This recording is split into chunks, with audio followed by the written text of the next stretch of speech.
ঝিনাইদহ সরকারি কেশবচন্দ্র কলেজ ছাত্রদলের সাবেক বর্তমান নেতৃবৃন্দ ও শিক্ষার্থীদের ঈদ পূর্ণমিলনী অনুষ্ঠান অনুষ্ঠিত হয়েছে।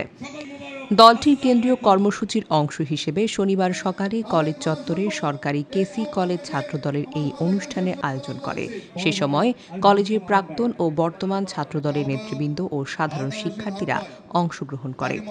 এতে জেলা বিএনপির সভাপতি অ্যাডভোকেট এম এ মজিদ, যুগ্ম সাধারণ সম্পাদক আব্দুল মজিদ বিশ্বাস, ছাত্রদলের সভাপতি সমিনুজ্জামান শমিন, সাধারণ সম্পাদক মুশফিকুর রহমান, কলেজ ছাত্রদলের সদস্য সচিব মেহেদী হাসান সহ অন্যান্যরা বক্তব্য রাখেন।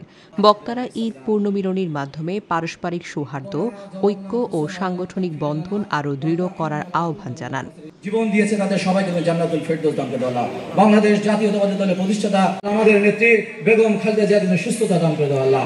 আমাদের নেতা শক্তিশালী করে দেওয়া আল্লাহ। আমাদের সবাইকে তুমি ঐক্যবদ্ধভাবে আগামী দিন বাংলাদেশ গড়ার তৌফিক কামা রব্বানি সগীরা রব্বানা আতিনা ফিদ দুনিয়া হাসানাতা ওয়া আলা খায়রি খালকিহি মুহাম্মাদি ওয়া আলি আসহাবি আজমাইন বিরহমাতিকা ইয়া আরহামার রাহিমিন। ঈদ মোবারক। এই সব পুস্তক আমাদের অনেক প্রবীণ